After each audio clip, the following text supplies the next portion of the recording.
Hello बच्चों, आज start करते हैं प्रॉब्लम सेट 5। ओके, तो अभी देखो इसमें क्वेश्चन 1 है, choose the correct alternative answer and fill in the blanks. तो क्वेश्चन 1 क्या है, if all pairs of adjacent sides of a quadrilateral are congruent then it is called.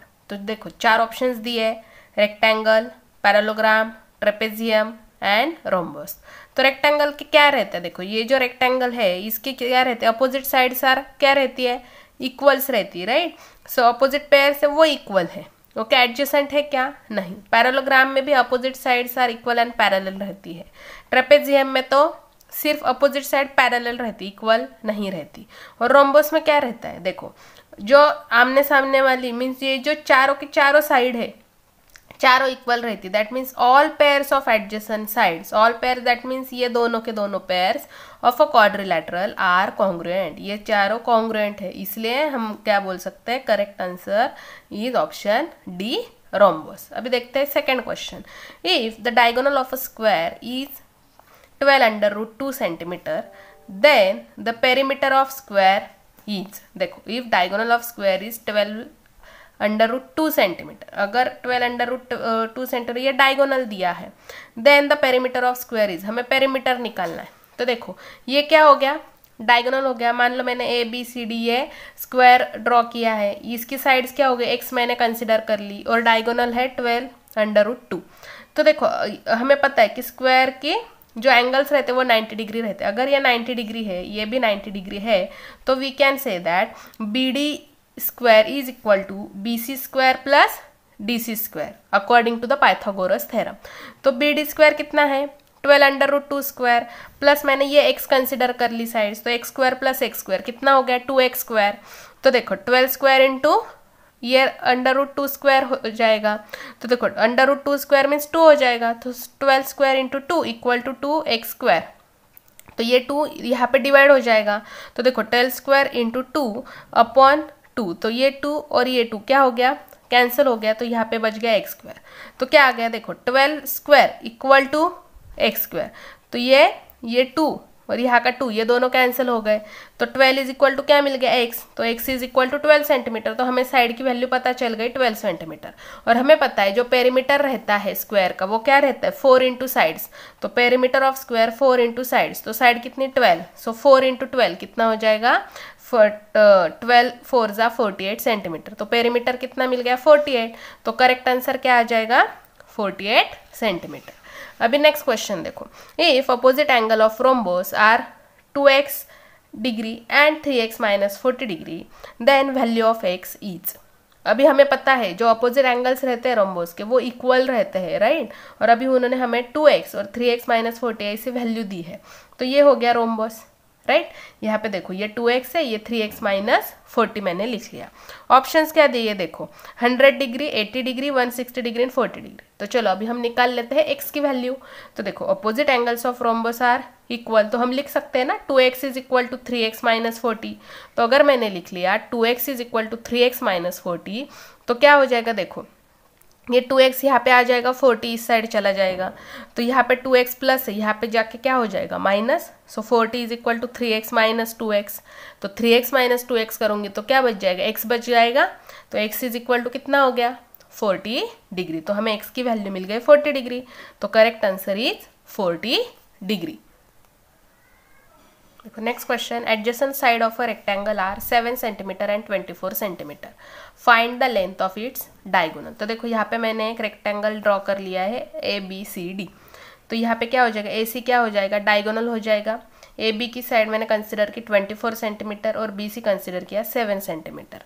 तो हमें पता है कि जो रेक्टेंगल्स के सारे एंगल्स रहते हैं वो रहते हैं 90 डिग्री, तो ये भी क्या हो जाएगा, 90 डिग्री हो जाएंगे चारों।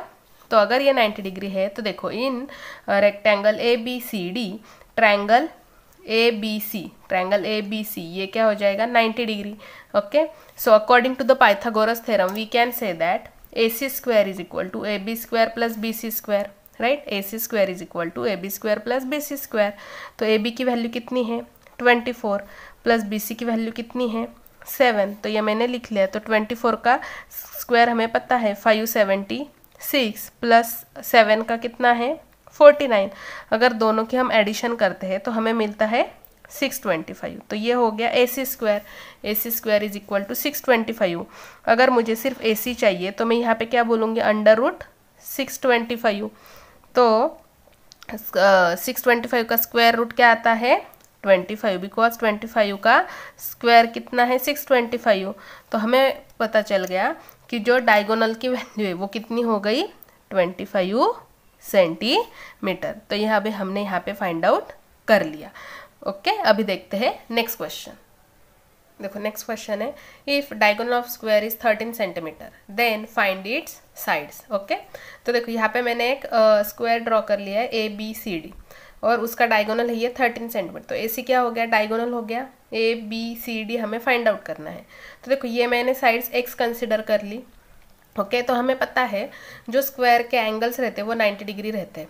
तो ये मैंने 90 डिग्री कंसिडर कर लिया। तो हम ऐसा लिख सकते हैं AC square is equal to AB square plus BC square. तो देखो in square ABCD angle ABC is equal to 90 degree because angle of square, and AC square is equal to AB square plus AC square. According to the Pythagoras theorem ये बोल सकते हैं AB square plus AC square. तो हमें पता है कि जो स्क्वायर की साइड्स रहती वो सारी कॉन्ग्रुएंट रहती है। तो AB is equal to BC is equal to क्या हो जाएगा, X हो जाएगा, which is the side of square. तो अभी हम क्या कर सकते हैं, इसमें ये AC कितना है, 13 है। तो 13 square is equal to X square plus X square ऐसा लिख सकते हैं। तो 13 का स्क्वायर कितना होता है, 169 इक्वल टू ये हो जाएगा 2X स्क्वायर। तो यहाँ पे मैं लिख सकती हूँ 169/2 is equal to X square हो जाएगा। तो X square is equal to मैं क्या कर सकती हूँ, 169/2। तो 169 का स्क्वायर रूट क्या है, 13, तो 13/√2 ऐसे हो जाएगा, राइट। तो X square, so X square X is equal to √169/2, तो विच इज इक्वल टू 13/√2 हो गया। बट हमें पता है कि हमेशा डिनोमिनेटर में कभी भी हम रैशनल वैल्यूज नहीं लेते, दैट मीन्स √2 √3 ऐसे वैल्यूज नहीं लेते। तो हमें क्या करना पड़ता है, रैशनलाइज करना पड़ता है। रैशनलाइज मीन्स क्या करेंगे, जो डिनोमिनेटर रहता है उसी से हम फिर से क्या करेंगे, मल्टीप्लाई एंड डिवाइड करेंगे। तो देखो X इज इक्वल टू कैसे करेंगे, 13/√2 इंटू √2/√2। तो √2 क्या हो जाएगा, 2 हो जाएगा। तो 13√2/2 ये वैल्यू हो गई, राइट। तो अगर मैं 2 से 13 को डिवाइड करती हूँ तो क्या आ जाएगा, 2 6 जा 12, 1 बच गया और 1 रिमाइंडर आ गई, तो 2 5 जा 10। तो यहाँ पे क्या आ जाएगा, 6.5 सेंटीमीटर। तो हम क्या बोल सकते हैं, जो साइड से स्क्वायर की वो क्या है, 6.5 centimetre, because X is equal to आ गया 6.5 centimetre. Therefore side of square are 6.5 centimetre each. तो ये हो गया हमारा क्वेश्चन 3। अभी देखते हैं next question. Question 4, ratio of two adjacent sides of parallelogram is 3:4. Its perimeter is 112 centimeter. Find the length of its each side. तो देखो यहाँ पे ये पैरेललोग्राम ड्रॉ किया है ABCD और उसने क्या बोला है कि जो रेशो है एडजेसेंट साइड का वो क्या है, 3:4। तो ये क्या हो गया, एडजेसेंट साइड्स। तो ये मैंने ले लिया 3x, ये ले लिया 4x। तो एक कॉमन मल्टीपल कंसिडर किया x, तो 3x और इट इज 4x। ओके, और ये जो पेरीमीटर है, पेरीमीटर क्या रहता है, addition of all sides, right. तो हमें पता है जो पैरेललोग्राम रहता है इस केस में opposite sides are congruent, right. So AB is equal to CD हो जाएगा और AD is equal to BC हो जाएगा। तो वो 3x एंड 4x हो गया, राइट। तो मैं यहाँ पे लिख सकती हूँ कि AD is equal to 3x and AB is equal to 4x and opposite sides are congruent. Therefore I can say that AD is equal to BC is equal to 3x and AB is equal to CD is equal to 4x। तो यहाँ पे भी मैं 4x लिख सकती हूँ, यहाँ पे 3x लिख सकती हूँ, राइट। तो पेरीमीटर कितना दिया है, 112। तो मैं क्या बोल सकती हूँ, AB plus BC plus CD plus AD is equal to 112 centimetre. तो देखो मैंने AB plus BC plus CD plus AD is equal to 112 लिख लिया। तो देखो AB कितना है 3x, BC कितना है 4x plus 3x plus 4x is equal to 112। तो कितना हो जाएगा, 3 plus 4 7, 7 plus 3 10, 10 plus 4 14। So 14x is equal to 112। So ये 14 यहाँ पे मल्टीप्लाई यहाँ पे जाके डिवाइड हो जाएगा। So x is equal to 112 upon 14। तो 14 1 जा 14, 14 8 जा 112। तो x इज इक्वल टू कितना आ गया, 8 सेंटीमीटर। तो हमें एक साइड तो मीन्स हमें x की वैल्यू मिल गई 8 सेंटीमीटर। अभी हमें साइड्स की वैल्यू निकालनी पड़ेगी। तो मैं क्या बोलूँगी, AB is equal to AD is equal to BC is equal to 3x। So 3 8 जा कितना हो जाएगा, 24 सेंटीमीटर। और सेकेंड है AB is equal to CD is equal to 4x। So 8 4 जा 32। Therefore the sides of parallelogram are 24 centimetre, 32 centimetre, 24 centimetre and 32 centimetre. चलो next question देखते हैं। Question 5, diagonals PR and QS of a rhombus PQRS are 20 centimetre and 48 centimetre respectively. Find the length of side PQ। तो देखो ये rhombus है PQRS, उसमें ये O क्या है, जो डायगोनल है उसका मिड पॉइंट बोल सकते हो आप। Okay, they are bisecting each other at point O। तो देखो अगर मैं QO या फिर OS लूँगी तो वो कितना हो जाएगा, 48/2, बिकॉज होल QS की वैल्यू कितनी है, 48 सेंटीमीटर। और अगर मैं QO लिखूँगी तो 48/2 हो जाएगा। और PR की लेंथ कितनी है, 20 सेंटीमीटर। तो PO कितना हो जाएगा, 20/2। और हमें पता है जो डायगोनल्स है रोम्बस के वो एक दूसरे को क्या करते हैं, बाइसेक्ट करते हैं मीन्स वो इक्वल पार्ट में डिवाइड कर देता है। So let's the diagonal intersects at point O। Therefore PO is equal to क्या हो जाएगा, 1/2 PR, 1/2 PR हो जाएगा। PR की वैल्यू कितनी है, 20 सेंटीमीटर। सो 1/2 इंटू 20, सो 2 1 जा 2 और यहाँ पे 0 आ जाएगा। तो PR कितना हो जाएगा, 10 सेंटीमीटर। PO कितना हो जाएगा, 10 सेंटीमीटर। सेम हम QO भी निकाल सकते हैं क्योंकि QO is equal to 1/2 QS, right, because diagonal of rhombus bisect each other. तो 1/2 QS इज इक्वल टू क्या हो जाएगा, 1/2 इंटू 48। सो 2 1 जा 2, 2 2 जा 4, 2 4 जा 8। तो QO कितना हो गया, 24 सेंटीमीटर। अभी हमें ये भी पता है जो डायगोनल्स रहते हैं रोम्बस के वो परपेंडिकुलर टू ईच अदर रहते हैं। अगर ये परपेंडिकुलर टू ईच अदर है दैट मीन्स ये जो एंगल बन जाएगा ये कितना हो जाएगा, 90 डिग्री हो जाएगा। और अगर हमें PQ फाइंड आउट करना है, ये PQ हमें फाइंड आउट करना है, तो हम क्या बोल सकते हैं, in triangle POQ, in triangle POQ PO square plus QO square is equal to PQ square according to the Pythagoras theorem. तो देखो यहाँ पे मैं लिख सकती हूँ PR perpendicular to QS, so angle POQ is equal to 90 degree, right? So PQ square is equal to PO square plus QO square according to Pythagoras theorem. So PO square कितना है, 10 और QO कितना है, 24. So 10 square plus 24 square, 10 का square है 100, 24 का square है 576। Okay, तो इनके अगर एडिशन करेंगे तो हो जाएगा 676।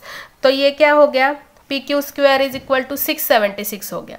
अगर हम स्क्वायर रूट ले लेंगे दोनों साइड पे तो क्या हो जाएगा, PQ is equal to under root 676 और 676 का स्क्वायर रूट क्या है, 26। तो हमें PQ की वैल्यू क्या मिल गई, 26 सेंटीमीटर। सो हमने दोनों साइड पे स्क्वायर रूट ले लिया तो PQ की वैल्यू मिल गई 26 सेंटीमीटर। अभी देखते हैं नेक्स्ट क्वेश्चन। देखो नेक्स्ट क्वेश्चन में क्या दिया है, diagonals of a rectangle PQRS are intersecting at point M। देखो ये जो डायगोनल है PQRS के जो डायगोनल है वो M पॉइंट पे क्या कर रहे हैं, इंटरसेक्ट कर रहे हैं। और उन्होंने एक एंगल दिया, if angle QMR equal to 50 degree. तो देखो ये QMR मैंने लिख लिया 50 degree. Then find the measure of angle MPS। तो ये एंगल फाइंड आउट करने के लिए बोला है, कौन सा, MPS। ओके, तो सबसे पहले देखते हैं। तो देखो सॉल्यूशन कैसे लिखेंगे, PQRS ये क्या हो जाएगा, रेक्टेंगल है तो रेक्टेंगल के सारे एंगल्स क्या रहते हैं, 90 डिग्री रहते हैं, ये तो हमें पता है। अभी देखो ये जो डायगोनल्स रहते हैं रेक्टेंगल के वो bisect each other. Okay, these are the bisecting each others. तो हम बोल सकते हैं ना PM is equal to 1/2 PR, PM is equal to 1/2 PR and MS is equal to 1/2 QS, MS is equal to 1/2 SQ और QS, जो भी आपको लिखना है लिख सकते हो। तो इसको मैंने नाम दे दिया इक्वेशन 1 एंड 2। बट हमें ये भी एक प्रॉपर्टी पता है रेक्टेंगल की कि जो डायगोनल्स रहते हैं वो इक्वल रहते हैं। रेक्टेंगल के जो भी डायगोनल्स रहते हैं वो कॉन्ग्रुएंट्स रहते हैं। तो हम बोल सकते हैं P R is equal to Q S, but P R is equal to Q S, diagonal of rectangles are congruent, right. अगर वो कॉन्ग्रुएंट है तो यहाँ पे P R is equal to Q S अगर लिख लिया, सेम मैं लिख सकती हूँ P M is equal to M S, right. P M is equal to M S भी मैं लिख सकती हूँ फ्रॉम इक्वेशन 1, 2 एंड 3। ओके, तो यहाँ तक समझ में आ गया। तो अभी नेक्स्ट देखते हैं। देखो अभी नेक्स्ट है एंगल पी एम एस। ये एंगल जो पी एम एस, अभी इतना एंगल कंसिडर करो, angle P M S, P M is equal to M S, ये हमें पता है। तो अगर ये P M is equal to M S है, दो साइड क्या हो गई, इक्वल हो गई, तो इस ट्रायंगल को क्या बोलते हैं, आइसोस्केलस ट्रायंगल बोलते हैं। अगर कोई भी दो साइड्स इक्वल है किसी ट्रायंगल में तो उस ट्रायंगल को बोलते हैं आइसोस्केलस ट्रायंगल। और अगर आइसोस्केलस ट्रायंगल है तो उस केस में उसके जो अपोजिट एंगल्स रहते हैं वो भी इक्वल रहते हैं। इसके साइड का ये एंगल और इसके साइड का ये एंगल, ये भी क्या रहेंगे, इक्वल। तो मैं बोल सकती हूँ angle M P S is equal to angle M S P, right. Angle M P S is equal to angle M S P, isosceles triangle theorem के अकॉर्डिंगली मैं ये बोल सकती हूँ। तो देखो M P S is equal to क्या हो जाएगा, एम एस पी, यह हमें according to the isosceles triangle theorem हम बोल सकते हैं। अभी देखो यहाँ पे क्यू एम आर एंगल हमें दिया हुआ है 50 डिग्री और ये है पी एम एस एंगल, तो दोनों भी क्या हो जाएंगे, इक्वल हो जाएंगे। क्यों इक्वल हो जाएंगे, क्योंकि ये वर्टिकली अपोजिट एंगल्स है और हमें पता है vertically opposite angles are equal. तो मैं बोल सकती हूँ Q M R is equal to P M S is equal to 50 degree. देखो मैं बोल सकती हूँ P M S is equal to angle Q M R is equal to 50 degree because of vertically opposite angles. और अभी हम बोल सकते हैं अगर मैंने ट्रायंगल कंसिडर किया ट्रायंगल पी एम एस, तो मैं बोल सकती हूँ angle P M S then M S P and M P S is equal to 180 degree. क्यों, क्योंकि ट्रायंगल के जो एंगल की समेशन रहती है वो हमेशा कितनी आती है, 180 डिग्री आती है। इसमें से हमें एंगल पी एम एस पता है कितना है, 50 डिग्री। पी एम एस है 50 डिग्री और अभी हम एम पी एस और पी एम एस को एक्स कंसिडर कर लेते हैं, राइट। देखो यहाँ पे मैं एक्स कंसिडर कर लेती हूँ, एक्स डिग्री, ओके। और यहाँ पे मैं लिख सकती हूँ X degree plus X degree is equal to 180 degree. तो क्या हो जाएगा, देखो यहाँ पे आ जाएगा 50 degree plus 2x degree is equal to 180 degree. Therefore 2x is equal to 180 minus 50 degree. तो क्या हो जाएगा, यहाँ पे कितना आ जाएगा, 130 आ जाएगा। तो देखो यहाँ पे x degree is equal to यहाँ पे 130 डिग्री आ गया और यहाँ पे 2 क्या है, यहाँ पे मल्टीप्लाई इधर जाके डिवाइड हो जाएगा। So x degree is equal to 130 degree upon 2। So क्या हो जाएगा, 2 6 जा 12, कितना बच गया 1 और यहाँ पे हो गया 10, तो 6 5 जा 10। सो x इज इक्वल टू आ गया 65 degree.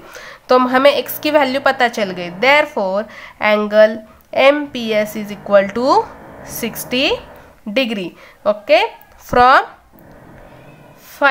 From equation 5 we can say that, because हमने यहाँ पे देखो x कंसिडर किया था ना, M P S is equal to X, तो x की वैल्यू मिल गई 65। Therefore angle M P S is equal to 60 degree. तो हमने एंगल एम पी एस भी यहाँ पे फाइंड आउट कर लिया। अभी देखते हैं नेक्स्ट क्वेश्चन। तो देखते हैं next question. In adjacent figure 5.42, ये फिगर है 5.42, if segment A B parallel to segment P Q, segment A B parallel to segment P Q and segment A B congruent to segment P Q, and ये A B and ये P Q, ये भी क्या है, congruent है। Next segment A C parallel to segment P R, segment A C parallel to segment P are, okay. और क्या बोला है, segment A C congruent to segment Q R, तो ये और ये भी क्या है, इक्वल है। देन प्रूव दैट, हमें प्रूव करना है सेगमेंट बी सी, ये segment B C parallel to segment Q R and segment B C congruent to segment Q R, ये हमें क्या करना है, प्रूव करना है। तो देखो सबसे पहले अभी हम ये देख लेते हैं, देखो ए बी क्यू पी, ये क्वाड्रिलेटरल चेक कर लेते हैं। So in quadrilateral A B Q P, देखो A B parallel to P Q है तो A B congruent to P Q भी है। तो अगर किसी भी क्वाड्रिलेटरल में कोई एक opposite pair equal and congruent and parallel रहती है तो उसे हम बोलते हैं पैरेललोग्राम। अगर वो पैरेललोग्राम है उससे हम क्या करेंगे, ये पैरेललोग्राम कंसिडर कर देंगे और हम बोल सकते हैं कि AP is equal to BQ, that means AP parallel to BQ and AP congruent to BQ, ये प्रूव हो जाएगा। सेकेंड केस हम क्या करेंगे, ACPR, ये क्वाड्रिलेटरल चेक करेंगे। इसमें भी देखो ये जो AC और PR क्या है, पैरेलल है और इवन वो कॉन्ग्रुएंट भी है। So if opposite pairs of any quadrilateral are parallel and congruent, then we can say that quadrilateral is a parallelogram. So ये parallelogram consider हो जाएगा। तो इसमें भी हम बोल सकते हैं AP is parallel to CR and AP is equal to CR, that means congruent to CR। तो ये भी हो जाएगा। तो देखो ये और ये congruent हो गए, then ये और ये भी congruent हो गए। तो अभी हम कंसिडर करते हैं BCQR, BCRQ, ये हम क्वाड्रिलेटरल चेक करते हैं। तो इसमें हम बोल सकते हैं, देखो ये BAP और CR और AP एंड BQ ये अगर इक्वल एंड पैरेलल है तो हम बोल सकते हैं कि BQ and CR these are parallel and congruent. So अगर ये कॉन्ग्रुएंट है, अगर ये opposite pair congruent and parallel है, then we can say that BCRQ is the parallelogram. So अगर वो पैरेललोग्राम हो जाता है तो हम बोल सकते हैं कि BC is equal to QR and BC is parallel to QR। आया समझ में? तो चलो अभी हम ठीक से लिख के मैं आपको बताती हूँ। तो देखो in triangle ABQP, segment AB parallel to segment PQ, segment AB parallel to segment PQ and segment AB congruent to segment PQ because वो already given है। Therefore ABQP is a parallelogram। क्यों? क्योंकि a quadrilateral is a parallelogram if a pair of its opposite sides are parallel and congruent। अगर उसके opposite sides के pair वो parallel congruent है तो उसे हम parallelogram बोलते हैं और उसके थ्रू हम बोल सकते हैं कि AP is equal to BQ, okay, and AP is parallel to BQ, ये हम बोल सकते। तो इसको हमने इक्वेशन 1 एंड 2 नाम दे दिया। Similarly segment AC is parallel to segment PR and segment AC is congruent to segment PR। Therefore ACRP is a parallelogram. So ACRP is a parallelogram. Therefore AP is parallel to CR and segment AP is congruent to segment CR, ये भी हम बोल सकते हैं। उसे हमने 3 and 4 नाम दे दिए। अभी देखो in triangle in quadrilateral BCRQ, BQ parallel to CR from 1 and 3, देखो यहाँ पे AP है पैरेलल टू BQ है, AP पैरेलल टू CR, तो हम बोल सकते हैं BQ parallel to CR, okay. And हम ये भी बोल सकते हैं कि BQ congruent to CR from 2 and 4। अगर ये एक अपोजिट साइड जो भी अपोजिट साइड वो पैरेलल एंड कॉन्ग्रुएंट है तो हम क्या बोल सकते हैं, quadrilateral BCRQ is a parallelogram.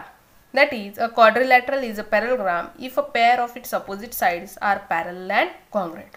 तो एक अपोजिट साइड जो थी वो पैरेलल कॉन्ग्रुएंट हमें मिल गई तो उसी के थ्रू हम बोल सकते हैं कि segment BC parallel to segment QR and segment BC congruent to segment QR। So हमने ये प्रूव कर दिया, हेंस इट इज प्रूव। था ना सिंपल? सिर्फ हमें क्या करना था, जो भी उसके पैरेललोग्राम की प्रॉपर्टीज थी अपोजिट पेयर वाली वो हमें यहाँ पे अप्लाई करनी थी और वो अप्लाई करके हमें क्या करना था, ये प्रूव करना था। तो सिंपल था ना? तो अभी देखते हैं नेक्स्ट क्वेश्चन। तो देखो नेक्स्ट है in figure 5.43 quadrilateral ABCD is a trapezium. तो देखो ये ABCD दिया हुआ ये है ट्रिपेजियम।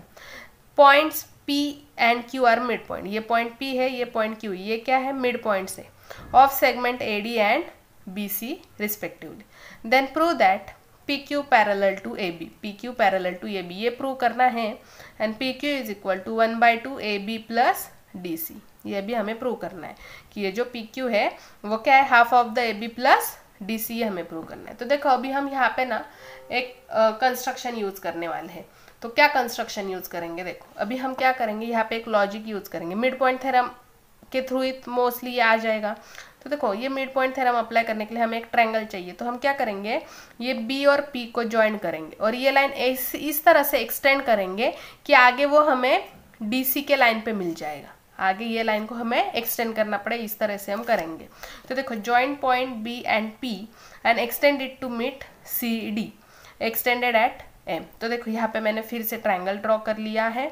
देखो यहाँ पे मैंने ए बी सी डी ये ट्रेपेजियम ड्रॉ कर लिया, पी क्यू उसके मिड पॉइंट्स ड्रॉ किया, और क्या किया, ये जो पी पी है इसको एक्सटेंड कर करके मैंने यहाँ तक लाया, और ये जो मुझे पॉइंट एम मिल गया है यहाँ से मैंने क्या किया, सिर्फ सी डी को एक्सटेंड कर लिया, तो यहाँ तक आ गई।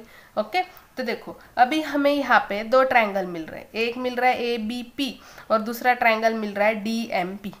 मिल रहा है दो triangle A P B and D M P, ये दो ट्रायंगल मिल रहे हैं। तो इस ट्रायंगल में देखो ये जो एंगल है, angle A P B and angle D P M, ये दोनों एंगल क्या हो जाएंगे, इक्वल हो जाएंगे। क्यों? क्योंकि वर्टिकली अपोजिट एंगल्स है, तो ये इक्वल हो गए, राइट। और A P is equal to P D मैं बोल सकती हूँ, क्योंकि क्या है, ये जो पी है ये मिड पॉइंट है ना ए डी का, तो इसलिए A P is equal to P D हो गया। और ये जो ट्रायंगल है, ट्रायंगल देखो बी ए पी, ये ट्रायंगल हो गया बी ए पी, और ये ट्रायंगल हो गया एम डी पी। देखो यहाँ पे ये जेड क्रिएट हो रहा है, जेड क्रिएट हो रहा है, तो ये एंगल और ये एंगल ये क्या है, अल्टरनेट एंगल्स है। अल्टरनेट एंगल्स क्या हो जाएंगे, इक्वल हो जाएंगे। तो मैं बोल सकती हूँ angle B A P equal to angle M D P, right. तो अगर ये इक्वल है, ये साइड इक्वल है, और ये भी अगर एंगल इक्वल है, तो मैं बोल सकती हूँ कि angle triangle A B P and triangle D M P are congruents. तो देखो angle A P B equal to angle D P M, vertically opposite angle A P congruent to DP, P is the midpoint of AD. Then angle BAP congruent to angle MDP, alternate angles. Therefore, triangle ABP congruent to triangle DMP according to the angle side angle test.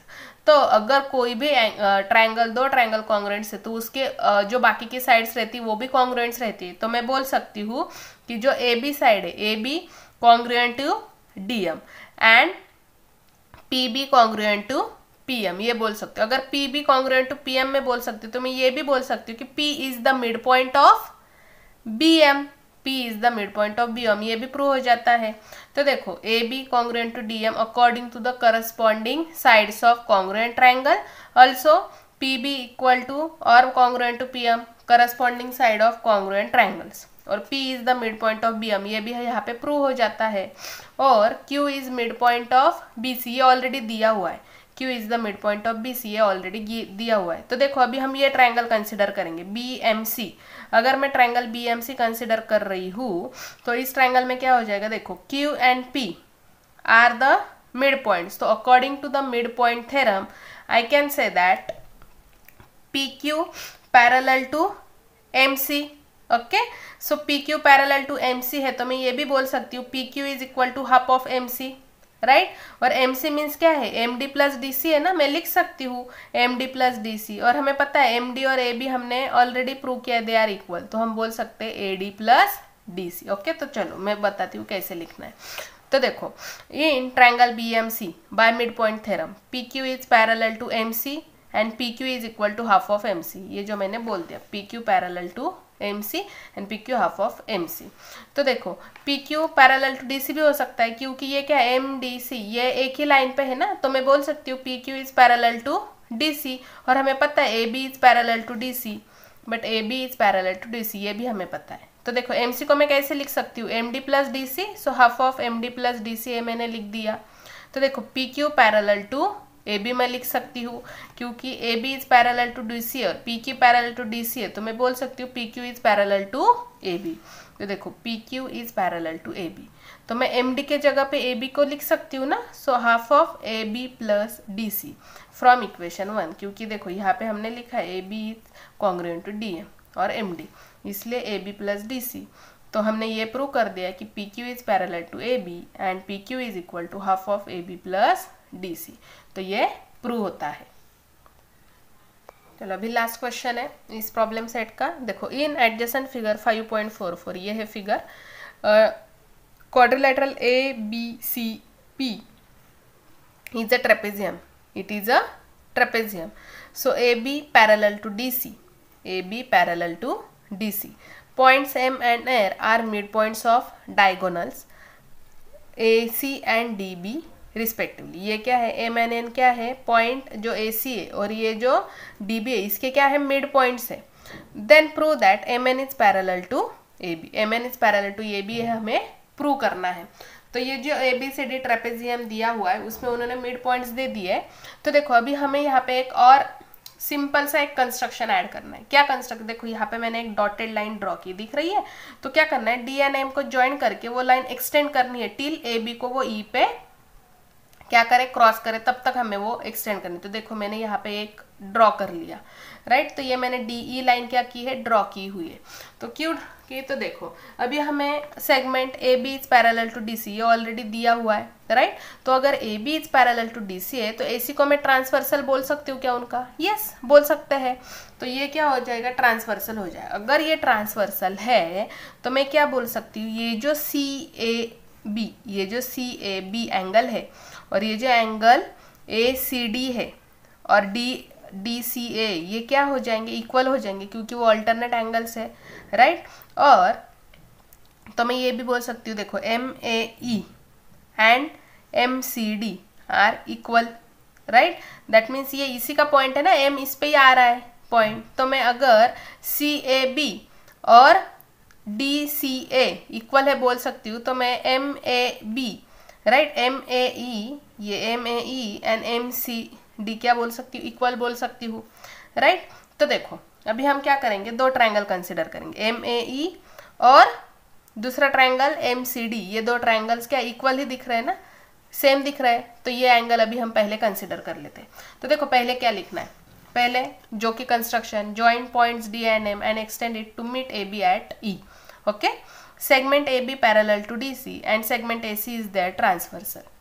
Therefore, angle CAB congruent to triangle DC angle DCA because they are the alternate angles. अगर ये alternate angles equal है तो मैं बोल सकती हूँ angle MAE congruent to angle MCD.